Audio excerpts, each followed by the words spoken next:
not to make commentary. Excellent book, God and Donald and the Donald. Chapter 3. After the election, it was as if all the air had suddenly been sucked out of the room. Hillary Clinton's election night rally at the Javits Center in New York City was supposed to be a colossal event, a spectacle, a coronation ceremony for the first woman president in the United States.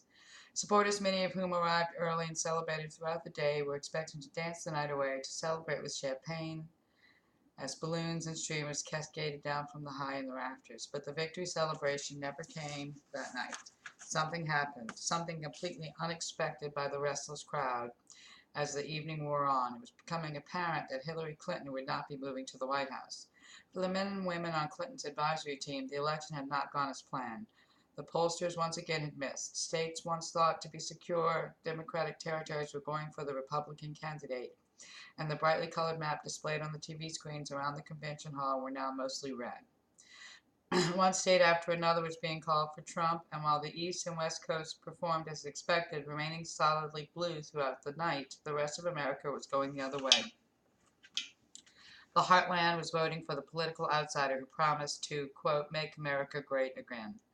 The crowd inside and outside the hall had been nervous and impatient all evening, but they wanted to hear from the candidate.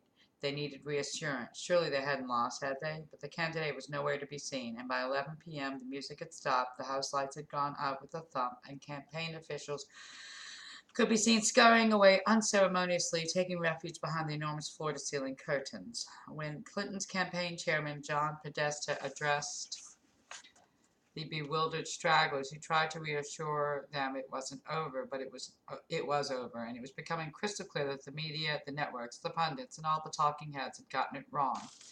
The New York Times insisted that all its political polling data confirmed that Clinton had the election in hand, and her chances of winning were between 70 and 99%. None of the models compiled by analytics experts showed that Democrats with less than 60% of the vote, but now everyone understood that the prognosticators had guessed wrong and Clinton had lost. Clinton did not come out that night. She wouldn't officially concede the race until the next morning, but at 2 a.m., John Podesta and she would have a public statement the following day. It's been a long night, he said, and it's been a long campaign, but we can wait a little longer, can't we? They're still counting votes, and every vote should count, so we're not going to have anything more to say tonight. Shortly before 3 a.m. New York time on November 9th, and shortly after the television networks announced that the battleground states of Pennsylvania and Wisconsin had gone for the Republican candidate, Donald Trump took the stage at the Hilton Hotel. I stood there and took video of him walking out at 2:47 a.m. with his family, Governor Mike Pence, and several close associates, including Priebus. My cell phone battery died right before he made a short speech, so I wasn't able to alert my team what was happening, but Trump took the stage and gave a speech which lasted only about 15 minutes, in which he called for a time of healing and a new spirit of unity. He said Hillary Clinton had called him moments earlier. She congratulated us, he said, it's about us, on our victory, and I congratulate her and her family on a very, very hard-fought campaign. She fought very hard. Hillary has worked very long and very hard over a long period of time, and we owe her a major debt of gratitude for her service to our country. I mean that very sincerely. Now it's time for America to bind the wounds of division, Trump said. To all Republicans and Democrats and independents across this nation, I say it is time for us to come together as one united people. It's time.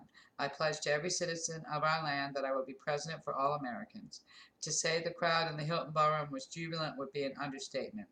The mood was like a Chicago Cubs fan after their first World Series victory in more than 100 years. Judge Jeanine was behind me, standing on one of the few chairs in the ballroom, whooping like a cowgirl. The Trump campaign team was ecstatic. Their diligence paid off, and their man had won. Cheers and chants broke out around the hall, at which point the president-elect raised his hand and made a strong conciliatory appeal, saying, for those who have chosen not to support me in the past, of which there were a few people, I'm reaching out to you for your guidance and your help. If I was God... And then he added that he would be announcing a series of new projects of national growth and renewal. And he said, we will get along with all other nations willing to get along with us. Regarding the ongoing immigration crisis, Trump said he would work for closer relationships with bordering nations. We will seek common ground, not hostility. Two very different strategies. Blah, blah, blah, blah, blah. And he has done all of that. He's kept all his promises. As one um, uh, who fought hard for Cruz and the Grand Old Party, which used to be represented by people like Cruz. But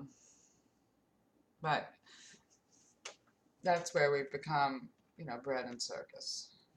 And Trump has been a wonderful masters of ceremony in a television show, as a host a few times on Saturday Night Live, as the masters of ceremony for the USA pageant.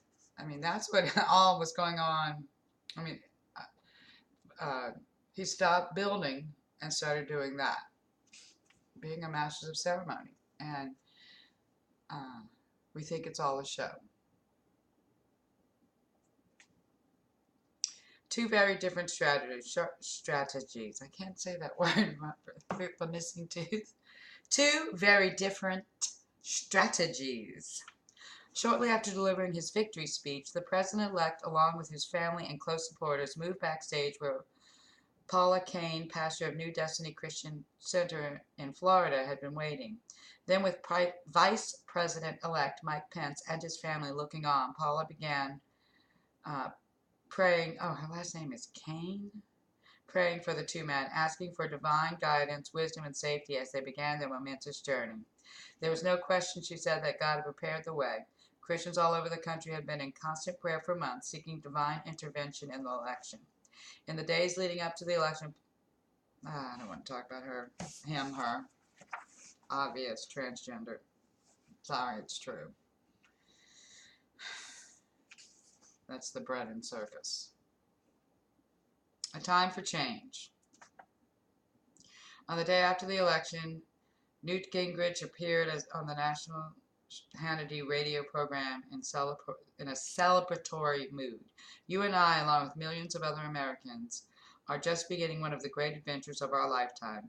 The 8 years of Donald Trump are going to be among the most extraordinary, creative, inventive, and exciting periods in all of American political history, and will, I think, both move America back to being great again, to radically drain the swamp in D.C., and move our systems into the 21st century to provide much, much better experiences for every American. My point is, compared to all that, the little whiny, sniffling, negative cowards who were never Trumpers are beneath our paying attention to them. Let them drift off into the ash bin of history while we go ahead and work with Donald Trump and with the House and Senate Republicans to create a dramatically new future. Meanwhile, Bernie Sanders, who had lost the Democratic primary to Clinton, was calling for change as well. Speaking to a crowd of some 4,000 liberal activists at the People's Summit in Chicago, Sanders blasted the Democratic Party for its manifest failures. The Vermont socialist was called for a new progressive revolution. Let us be very, very clear. The current model and the current strategy of the Democratic Party is an absolute failure. This is not my opinion. This is the facts. Over the last 9 years, Democrats have lost almost 1,000 legislative seats in states all across this country, Sanders pointed out. That is all. You can blame that all on Barry Soetoro. If you had allowed Mitt Romney to win, and both are Luciferian, which was a judgment. We no longer, the fact that a famous adulterer, a master of ceremony, is the most Christian person we can get in leadership, and he is. He totally is.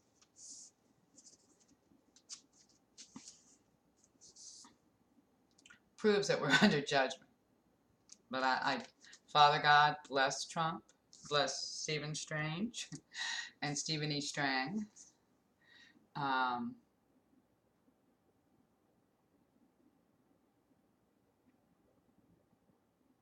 And anoint them to bring justice to the widow.